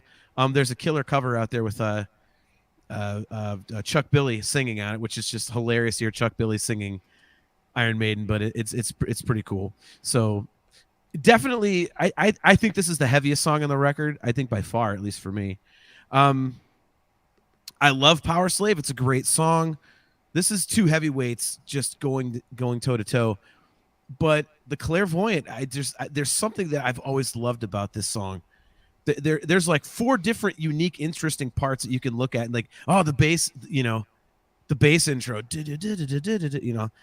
and then the verse, like get it together. What do I wonder how? And then you get the harmony guitar solos, and then the chorus. Like there's just, and it's so compact. They throw a whole bunch of stuff into a very short period of time, and it all works. I really like that, and I think for that reason, I'm going with the Clairvoyant. I mean, it's it's funny because like 3 or 4 of my favorite Iron Maiden tunes are on Seventh Son. But the Clairvoyant, I like it a little more than Powerslave. I think because it's a little more interesting to the ear, even though Powerslave does have some really great changes. I mean, Kale McLeish was talking about it up in the chat. It's actually his favorite, he says, but he says there's no argument for track 7. Oh, Powerslave. That's the greatest riff, plus the most menacing chorus turnaround and the greatest solos. Nope, Powerslave wins. My favorite song. Yeah, the chorus turnaround is awesome. Musically, it's great. I think I'm going. I don't think I'm definitely going with the Clairvoyant.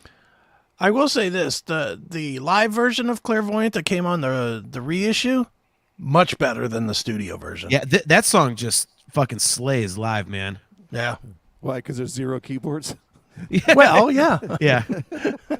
See, Chris, it's funny. Like I know where the keyboards are on this record, and some are very, very prevalent. But I don't hear them as much as you do. Maybe it's because you actually hate them that much that you notice them more. That's probably it. I'm thinking of the Clairvoyant. I'm like, where the hell are the keyboards in the Clairvoyant? Like I'm trying to think. Besides, throughout the entire song, where are they, Chris? Yeah, I don't know, dude. But I'm so used to listening to the bass and like the guitar and everything that I don't pay attention to it. Never heard any keyboards in Billy Joel either, did you? I don't know why I fucking bother doing this with you guys. I don't know why. 1984, no keyboards. I remember that. Listen, asshole. Seriously, I fucking hate you guys. You can open the door. I'm going to walk through it, of course. Elton John, I wonder if he ever tried using keyboards. You suck. The dumbest comment ever made to me at a cover band show, and there's been plenty, was, they should really turn up your keyboards. I couldn't hear them at all when you guys were doing that AC/DC song. Yeah, wow. Really? Let's move the fuck on, you dickheads. So all right, Chris, you're leading off the last one, and I'm interested to see where you stand on this one. All right, but, well, it's an absolutely simple one, but go ahead. Okay. All right, we have album closers, Only the Good Die Young versus Rime of the Ancient Mariner. Go. Rime of the Ancient Mariner blows. I know it's the one that everybody loves. I hate it. Oh my God. It's entirely too long. Entirely too long. That whole breakdown where they just kind of stop and dick around and try and build back up. I hate. I hate. I skip it every single time. Only a Good Die Young's a good tune. Not great, but it's good. And I hate Rime of the Ancient Mariner. Always have, always will. We literally use Rime of the Ancient Mariner on the CMS when we have tech problems. Whenever we have tech problems, we have 2 songs that we use all the time. There's a 15-minute version of Dawkins' Too High to Fly live, or Rime of the Ancient Mariner. And we literally keep them in a separate folder on Neely's computer so that if we ever have tech problems, we can just play these long fucking shitty songs and kill time while we fix the tech. No, I hate it. Hate Rime of the Ancient Mariner. I'll probably never listen to it again. I listened to it yesterday. I was like, When is this going to end? Well, JG3 has a question for you. He says, Chris, is there ever a 14-minute long song that isn't too long? No, Do there's you- not. Do you have any songs that you like that are of that length? 14 minutes? No. Longest song that I like is probably which one's longer, Coma or Estranged? Estranged is like 9:28. Then that would be it. I don't like long songs at all. I get bored with them. I'm trying to think that's the bar we're setting for long songs that are good. Coma and Estranged. All right, how do you? Whoa! Estranged is fucking brilliant. How do I? Mute Coma, both of you? dude, Estranged is amazing. Are you kidding me? I'm just Are trying you to think kidding of me, Hendrickson? what are some other long songs from other bands that I might want to listen to. And don't say Octavarium, because I use that to torture people at the bar. To Live Is to Die and Justice for All from the Justice record. Yeah, Justice has some good ones. Puppets is like 8 minutes long. Yeah, Metallica has some good ones. They have some dumb ones too. Like, I like Bleeding Me. I know you don't, John, but I like the song Bleeding Me. You know, that's 8 or 9 minutes long. There's a few. There's nothing over 11 minutes that I can even remotely think of that I like, though. Metal Person J nails it. And by the way, Metal Person J, I think anybody who doesn't love this song should have their metal card removed forcibly. Yeah. He says, I know Chris loves 8 minute and 17-second Disposable Heroes. And that is true. Yeah. If you don't like Disposable Heroes, you've got So, Chris, did you hate this from the second you got the album then? Rhyming Ancient Mariner? Yeah. Yeah. Interesting. Yeah, from day one. And honestly, I love the first half of it. Yeah. But then when it gets to that, it's like, all right, Steve, we know you can fucking play bass. We got it. You know, and I know it's building up to the big crescendo of where he goes, wah! And then he, it's like, ugh. I'm just like, just stop. I'm not watching a fucking play. well, I guess this is where I give my take, which is the polar opposite. Of course it is. Wow. This was the easiest one for me. As soon as, Brian, you brought this up, I was like, well, I know Rime of the Ancient Mariner is winning because it is my all-time favorite Iron Maiden song. Okay, and this is the first time I was totally wrong. I did not see that coming from anywhere. Well, okay, and what's weird is that I was into this song before I was like crazy about Dream Theater. Like I was into Dream Theater, but I wasn't like the super. So it's not the fact that like, oh, it's Dream Theater because it's long and stuff. And I love the middle part, Akin. Like I think it's so weird and it's just so interesting. And I love the fact that it's based off the Coleridge poem, and they pull pieces of the lyrics out of there and stuff like that. And it's long enough where you go back and find the book and read it and read the history of the poem.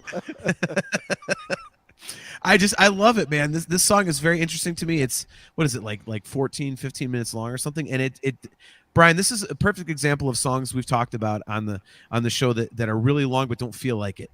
Like this to me, I could listen to this over and over again. This is actually the song that really grabbed me and got me into Iron Maiden because I heard it on Live After Death, and I was like, "Holy shit, what is this?" And I absolutely loved it. It's 2 trips to the beer line is what it is for me. just get a shitload of beer at once and go and just there's so much time with this song when it's playing that I can go and get a beer, drink it, get another and drink it. Oh man, but it's so good. The melodies are great. Not live. The lyrics are cool. What do you mean not live? I didn't like it live either. I don't like it. I do not like it. Yeah, but you think Passchendaele is like fucking better the next, tune, like better War tune. Pigs or something. No, I didn't say that. I just said it's a better tune than this. No, I'm going to disagree completely with you on that. I love Rime of the Ancient Mariner. I think it's awesome. The middle part just adds this really creepy vibe. It makes the song completely unique. It's like completely different from anything in the catalog to me.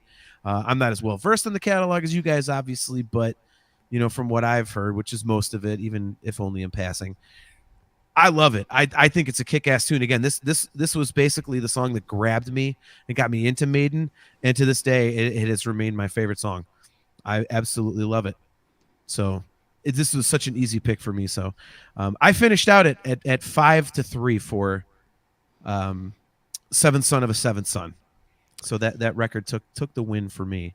Brian, Only the Good Die Young or Rime of the Ancient Mariner?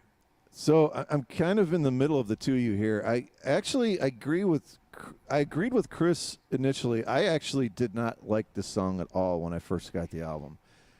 But now I'm going to agree with you, John. When it did come out, I had Live After Death. I had both of them on vinyl. I have neither of them now, which blows, but it is what it is. I'm pretty pissed about it still. But I don't know. It took on a new thing when I heard it on there, and I was kind of like Chris before. I sort of like the first half. Now I just absolutely love the entire song. It's just some interesting facts. I mean, I guess he originally brought in 3 different Samuel Coleridge writings. One of them was 1787's classic Easter Holidays. The other was, of course, the unforgettable 1796 Sonnet to a River Otter. Now, they ended up going with Rime of the Ancient Mariner instead, which I guess you could see why now. And there's no bigger STC fan than me. STC. No, sorry. You're such an ass, dude. I can't even read what I wrote. It's so stupid. But no, you know what? I do want to go back to epic songs, because when we talk about epic songs, we do have to look at the era of 1984, right? So going in, and you guys could chime in here. Chris probably closer than John. So you had Inagata Devita, right? For longer metal type songs. I threw Victim of Changes in. I did double check. I think it's just shy of 8 minutes. I can't count 2112 because the whole song is basically it's almost an album in itself, right? Mm-hmm. You can pick a Rush thing, off of Caress of Steel or whatever. That's there's self-indulgent kind of stuff. But from an accessibility standpoint, the only thing I thought kind of close for an epic rock metal song in this, I thought it was Xanadu by Rush. Kind of, I'm not saying they're the same thing, but similar lengths. I think Xanadu's around 12, and Rime of the Ancient Mariner is like 14 minutes. But, and by the way... Skip.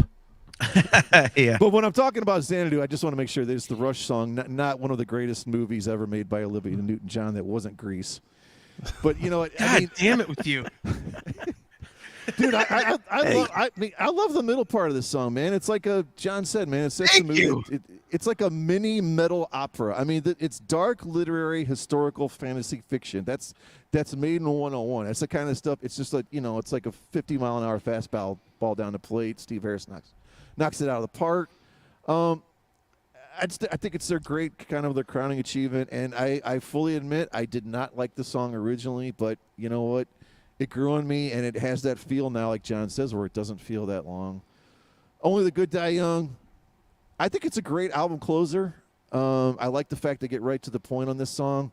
Cool chorus, unique. It's great sing-along for the audience. We get to revisit that acoustic intro at the very end of the song. Right. That fucked with me the first time I ever heard it. I was listening to it on streaming a couple years ago. I actually didn't really go to this record until a few years ago, like recently, like I said.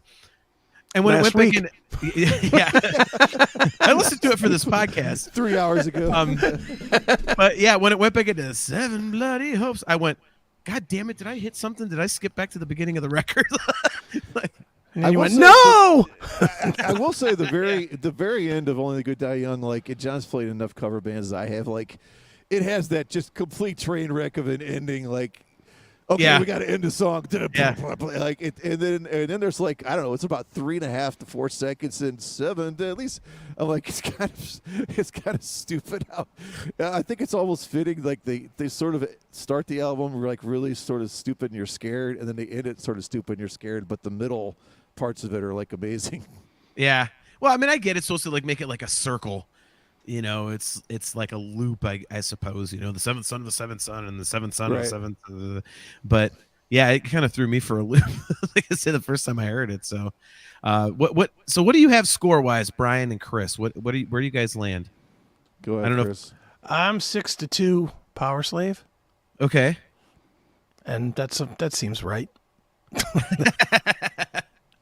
Me and you are almost polar opposites. Yeah, I'm 5-3. I think I'm 5'3" Powerslave, so I'm in the middle of both of you. And that's how it's supposed to work, isn't it? Yeah. Wow. I don't want to be in the middle of both of you. I don't want to You'd be crushed. And You'd be crushed. Exactly. No one wants to be there, man. No, but John's been on a diet lately. He's eating healthy. I do eat healthy. It doesn't translate to weight loss, but He's no longer deep frying the Snickers. yeah, exactly. And I'm one to talk. Good Lord. God.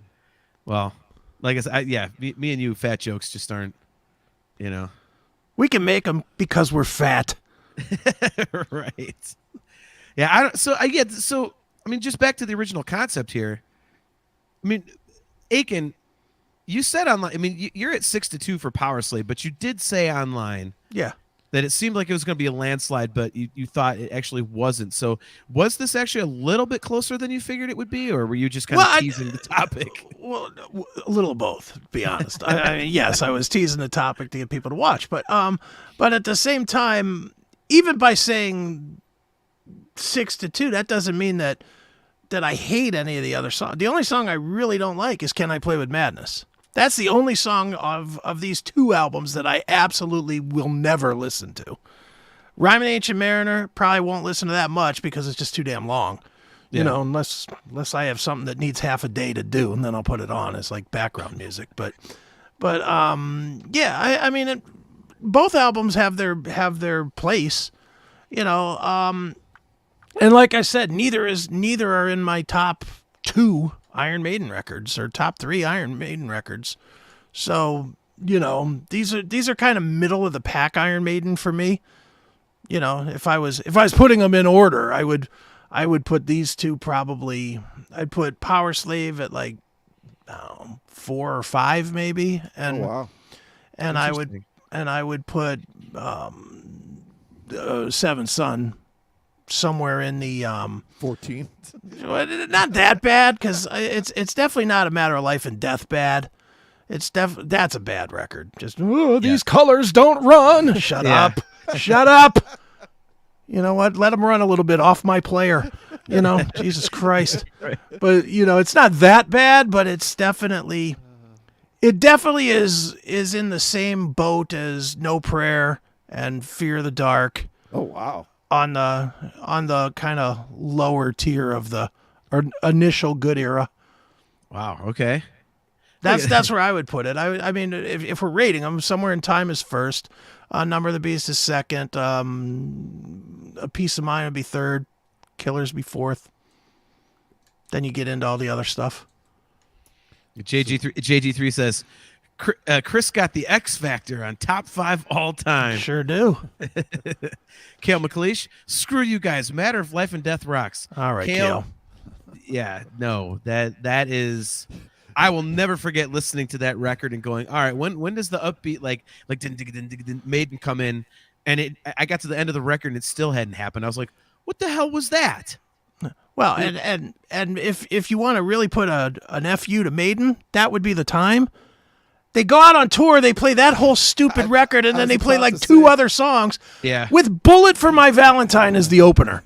Not even a good opener for Iron Maiden. It was Bullet and then that. Then an hour and a half of that, and then they came back and did like 2 Minutes to Midnight and Run to the Hills. I was about to say, if you did not know that going in and you bought those tickets and you were treated to, I'll just go ahead and take death then if it's a matter of life or death. Yes. Go ahead, give me death. Well, here we go. Metal Person Jay. He said, Matter of Life and Death is, I guess, better than X Factor. I actually would dispute that. Yeah, I got to remember what was on the... Which one has the Angel and the Gambler? That's X Factor, I think. Yeah, because Virtue Real was terrible. And I'm a Blaze... Virtual XI. Virtual, whatever. But Virtue Real, the song is terrible. You know? Just in general, that whole time is... And I like Blaze, so let's be honest about this here. I think some of Blaze's solo records are great. Blood and Belief is great. Silicon Messiah is great. He's fantastic as a solo artist, but he sucked in Maiden. Or Steve Harris sucked when he was in Maiden, more to the point. Metal Person J, yeah, fair enough. He said, Man on the Edge is better than anything on a Matter of... Yeah, Man on the Edge is great. I mean, it's about that awesome... What the hell was that movie with Michael Douglas? Falling Down. Falling Down, yeah. That movie was awesome. It's a great movie. Oh, my God. That was a great... And then, that chorus, like, a briefcase of lunch and a man on the edge. Oh, Like what was the lyric? Like the one thing about Blaze though, when he would try and fit something like "Can't even buy birthday." It was so bad he froze up. And John's gone. Yeah, I'd say, did we lose John? Not that that's a bad thing. Yeah, that lyric was so bad that John froze up and was out. The internet was like, we don't need to hear John do it his Blaze Bayley impersonation Or any other song. Hopefully I'm back. It said my internet wobbled for a second. Well, minus the hopefully. Yeah. Oh my God, I hate you, Brian. Seriously. I will say though, like, this is what I don't like, and John will probably be on my side on this. I don't like this. Well, he can't hear you now, so it's okay. Oh, that's true. He's frozen again. I love how his eyes are frozen in that state too. Go figure. Like, he moves from Wadsworth to Wadsworth, and the internet is still just as bad there. That's right. I have not had internet problems in a long time. So, and technically. Oh my God.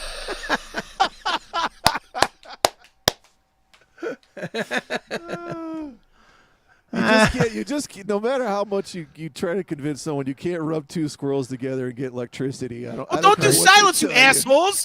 What kind of Jesus, Akin, you especially, you're not a rookie. We're still talking. We can't stop laughing. Is the problem? Well, you want us to sit here and wait for you? Like now? All right, let's wait for him, Brian. Ladies and gentlemen, you're listening to the quiet storm that is John Drake. This is John doing his impersonation of Iron Maiden's Lust for Words. This is John. This is John doing the middle part of Rime of the Ancient Mariner.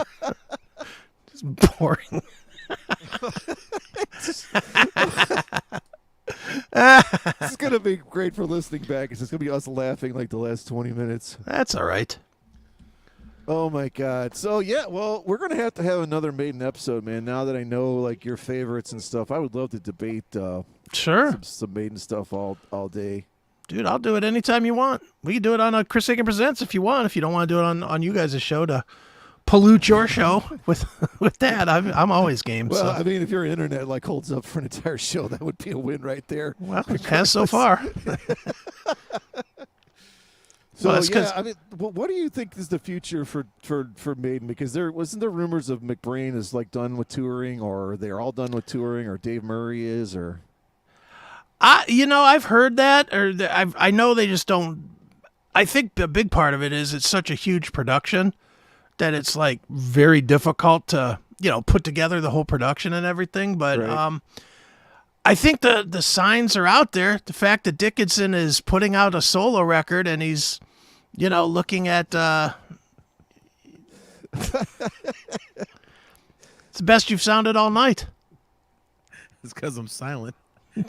Right. All right, continue your point. I don't know what. No, I'm just saying. I think the fact that Dickinson is putting out a solo record and has already said that he's going to tour it a lot means that we'll probably get one more big Iron Maiden run, and that's it. They are all about 70, aren't they? Yeah, they got to be. So that's a lot of effort. I mean, their stage. If anybody that hasn't seen them, just go to YouTube and you can see they do run around a lot. Yeah. Admittedly, Yannick Gears can do it because he's not plugged in anywhere. But for the rest of them, incredible dancer, man. I'd love to watch. Yeah, he is. Dance. He's the tiny dancer of their band. It's great. Yeah, but yeah, I think they are probably winding down. So, Yeah, that's what I figured. This show in Pittsburgh. I mean, I don't see. I mean, maybe there would be one more chance a year or two later, but I don't see much past that. That's why I'm like, I got to go to this show. Yeah. And they're still good. I mean, that's the big thing with Maiden is they're still good live. I mean, Lord knows they're happy to sell you yet another tour DVD as they do every tour. But and I pick every one of them up and they're all good. So, I think they are probably on their last legs though. You made a good point though, man. I mean, for them to tour, that has to be upwards of 150 person crew, maybe more, maybe 200. I mean, the stage show they put on, the just, and they never play, like we said, it's never going to be anything less than probably 21,000 here in the States, minimum, right? Or Yeah, it's kind of like a BBM tour. Hey, we're trying to add some video shit. Who knows? I'm with you guys on that. Like the crew they must use, because it's like, other bands, like, okay, like you may have like a giant video production and lights, but with these guys, like, it's like a full on 3D thing with like a fucking World War II plane flying in out of nowhere, and like pyramids and shit, and Eddie walking across the stage like 20 feet tall. Like, it's to sync that stuff up and actually make it work properly every night is pretty impressive. Their tour crew is probably, if I had to put a comparable guess, I would probably say it's probably comparable to like the Metallica or TSO or one of those that's really a high-end stage. Although Metallica definitely not a high-end stage, but high-end crew. They have a lot of crew guys putting that monstrosity up. But that's another thing I love about Maiden. I mean, and I think it's one of the reasons that made them stand out and get so popular is they always have had the cool product, the cool artwork. You know what I mean? There wasn't a 14 to 18-year-old kid between 81 and 89 or 90 or whatever that that was into rock or metal that didn't have at least one or two albums, didn't have the shirts. I mean, they just always have made that such a major thing. And I think that's what kind of bums me out. Like, as much as I, still have nostalgia for Metallica, and be cool to see them, like, I don't want to see him run around in a giant circle on like that on stage. You know what I mean? To me, I think it looks kind of silly. You know what I mean? And Maiden puts on this huge, massive show of all this stuff behind them. And they make it more about the show than the band. And I think that's sort of like what's made them sort of set apart. Yeah, and I mean, Chris, I wanted to ask you that real quick, and then we won't take too much more time because we've been at this for an hour and a half. But I mean, you recently saw the Metallica tour. Yeah, 2 weeks ago, 3 weeks ago. Yeah, in Detroit, and your main concern was you hate the stage. You saw it in video. Mm-hmm. Was it as impersonal and not impressive in person as you thought it would be? It wasn't as bad as I thought it was going to be, but at the same time, I said this on CMS, but it's the exact point that I want to make. When you go see a show, whoever it is, Dream Theater or Van Halen or whoever it is, when you go to see a show and the parts and you get to where the guitar solo is, you kind of just turn your head a little bit, and there's the guitar player, and you're tuned into the guitar player, and they're like a band. At the Metallica tour, they hit the guitar solo, and the first thing you're doing is scanning around the room because you don't know where anybody is. Right. You can't. The stage is so big that you kind of just isolate on one guy, generally who's in front of you or who's closest to in front of you. And then when you hit certain parts, you're just kind of looking around. And they did the thing with the Metallica tour where they had those poles with like the little roundy screen things, but they didn't always show the band guys either. So a lot of times you're looking at shitty graphics or whatever instead of the band.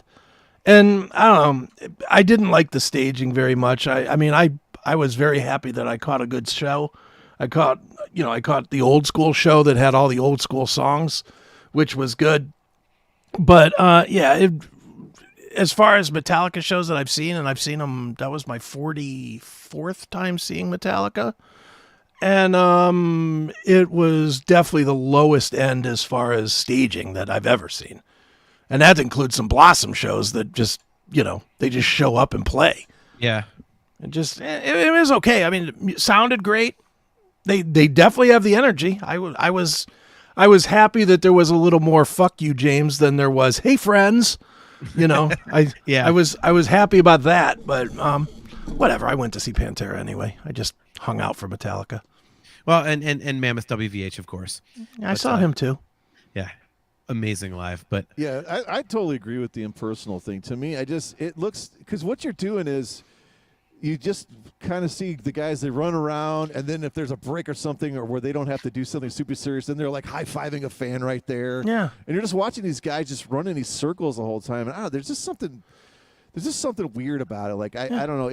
I feel like you really lose the vibe of like, as opposed to Maiden on a, you know, not necessarily a smaller stage, but not this huge circle. And it's like, okay, we have all the killer backdrops. It's all real. It's not like virtual stuff. You know, I'm sure they still do virtual things too, but it's like, I don't know. Like you said, it feels really sterile when I see that stuff. Like, and I feel it.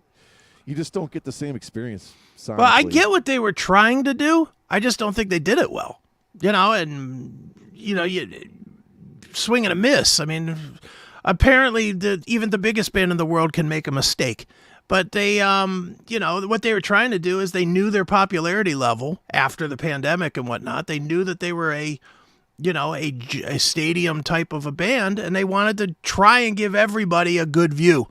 But unfortunately, the way they gave everybody a good view was by giving everybody an average view. Because I don't care if you're in the front. I mean, even if you're front row, if you bought the $3,000 ticket and you're in the front row, odds are 75% of the time you still don't have a guy in front of you. You know, he might be 100 yards away on the other side of the stage facing, and you're looking at his back. You know, and the snake pit is as well. Even in the snake pit, I think that would be the most awkward, weird place of all, because you don't have everybody looking the same direction. Yeah. So literally you could be looking this way and have this guy that's standing right here looking you in the face, because he's trying to see what Robert Trujillo's doing on the other side. It was odd. I mean, I get what they were trying to do, but I just don't think it was executed well. Well, there's a difference between, like, you know, 4 60-year-old dudes up there running around. They're that far apart. And then when Taylor Swift goes up there and she's got 400 dancers on stage, you know what I mean? It's a visual thing that works in that medium. And I just don't think it works for these. I don't think any of these stadium shows where the stage gets that big, I just don't think it works at all for me. Taylor Swift's stage has a big giant screen behind it where you can still see what she's doing, even if you're in section 555 or whatever. Yeah, I think the in the round thing is where it goes wrong. Yep. Honestly, because it's like, you know, with Taylor Swift, it's the end of the stadium, and it's just static. Everyone has, you know, you can see directly to the stage. You can see all the people in the band. Watch who you want. The Metallica thing, you know, and there wasn't like a lot of staging to it either. It's not like there was like explosions and massive all this going on and on. It's just the 4 little dudes here and there on the stage. There's a lot of lights and stuff, but there was them, like you said, there was kind of bare bones. Yeah, what would have made it better was if instead of having those stupid posts up there, if they would have had kind of is it Dallas Stadium where the Cowboys play that has the big ring, the big ring screen that goes all the way around. Isn't that SoFi? I think that might be SoFi. It's one of the NFL places, but that would have made it better, because at least then, if, you know, for me, I was in the seats, you know, I could just kind of look up and see who was there. You know, I mean, honestly, I wasn't like the furthest seats and I wasn't the closest seats. I was in section 319, so, you know, kind of middle bowl. And yeah, I spent as much time just looking around to figure out where people were than I did, you know, watching and enjoying the show. Yeah. To me, the thing that looks the weirdest in those is just, and I know John loves Lars drumming, but it looks ridiculous with just him and the drums on this ginormous, you know what I mean? It just, it doesn't look metal at all, for lack of a better word. You know what I mean? It just feels like, hey, who's this little elf that set up like 9 drums in the middle of this 7,000-foot stage? Like, he should have drove that shit around like a go-kart. Well, yeah, we'll pull a Tommy Lee. Pull a like, Metallica. Seriously. Metallica used to do that. On the I think it was Black Album tour, they had 2 drum kits, and it was Lars was playing on one and James was playing on another, and the kits would move.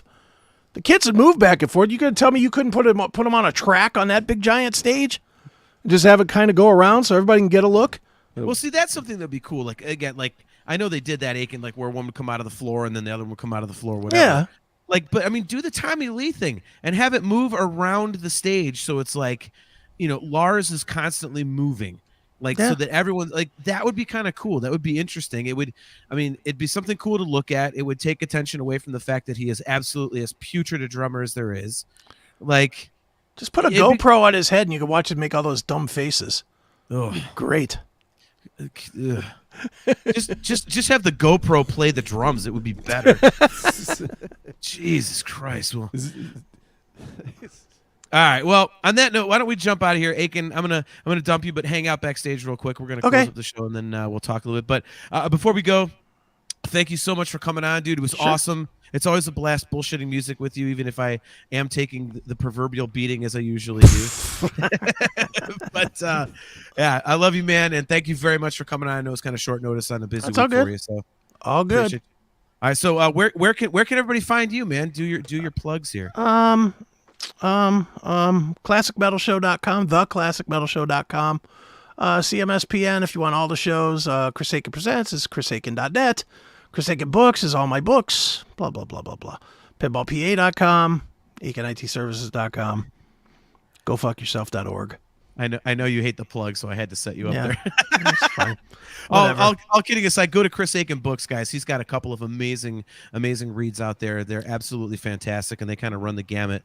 So a number of different topics, and they're all basically autobiographical. So check those out. It's awesome. So, all right, man. Throwing you backstage. We'll talk to you in a minute. All right. See ya. Yeah. All right, Brian. Now that Akin is gone, don't you ever treat me like that on a podcast again. I promise. Man, I took an ass kicking tonight. This is you guys, you know what? You guys are lucky that I have such a great sense of humor. I'm so self-deprecating because, man, otherwise I'd be so hurt right now. I think you're kind of overstating your sense of humor. I don't know that it's that great, but no, Right. dude, this was awesome, man. I mean, I knew getting him on would be good because I know he's a big Maiden guy, and we're from sort of similar, a little bit earlier area than you, and Yeah. But I also know that you appreciate these. You're not the biggest fan that we are, but I know you like a lot of their stuff, and you're huge Dickinson. Obviously, recognize his greatness, and Yeah.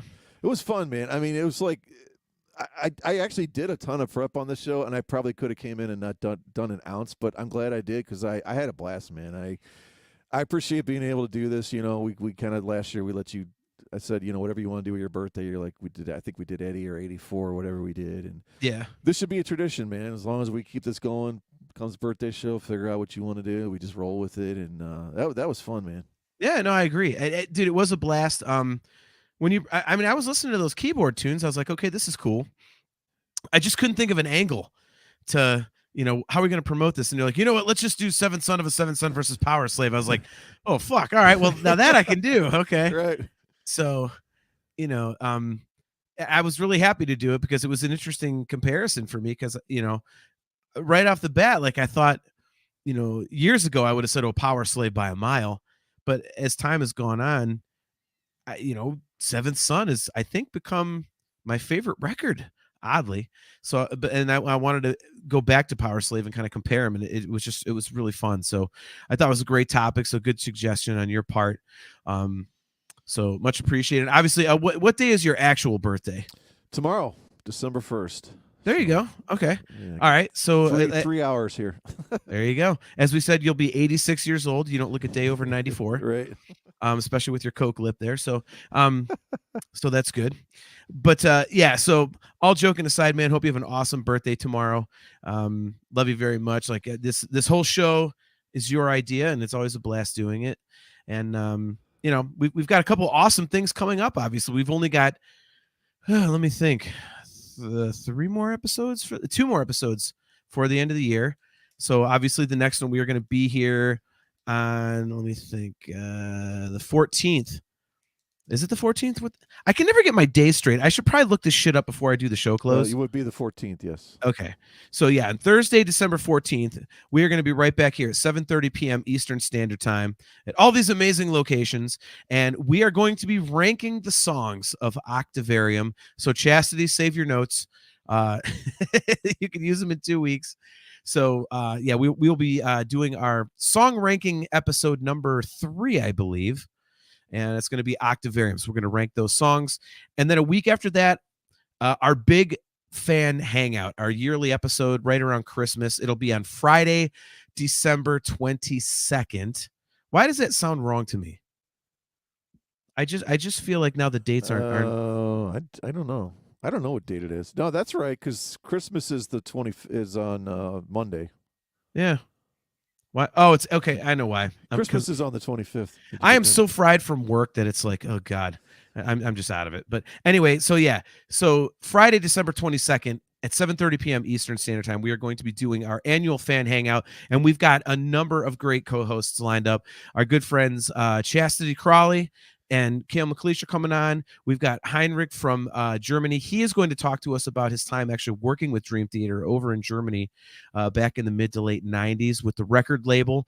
Robert Husted's going to come on, so we've got him coming on. And anybody else, you guys listening on the audio replay or on the YouTube replay, or you guys in the chat, if you want to jump on camera and co-host with us, just shoot us an email at talkingintoinfinity@gmail.com, and you're more than welcome to come on. That is a free-form show for those of you guys who have not seen it before, and we talk about anything and everything that comes to mind. Always music related, of course, but you know, we just kind of riff and have drinks and kind of celebrate the holidays together and nerd out on some Dream Theater and some music. So again, that'll be Friday, December 22nd, the big annual fan hangout. But before then, again, we will be on Thursday, December 14th at 7:30 p.m. Eastern Standard Time, ranking the songs of Octavarium. So that will wrap up another very long episode of Talking Into Infinity, a Dream Theater-centric podcast. Chastity Crawley has it right. Fan Hangout, a.k.a. Drinking Into Infinity. Kale McLeish says, I'll more than likely be at work. Kale, just call off. You've got PTO. Stop it. So yeah, Brian, appreciate it, man. Hope you have an amazing birthday tomorrow. Guys, thank you so much to all of you guys for tuning in the chat. We got to see a surprise appearance by Puziani. Haven't seen him in forever. JG3, Chastity, Kale McLeish, Metal Person J. You guys are awesome. Thank you guys so much for tuning in. We'll see you guys in 2 weeks. And as always, guys, Carpe Diem.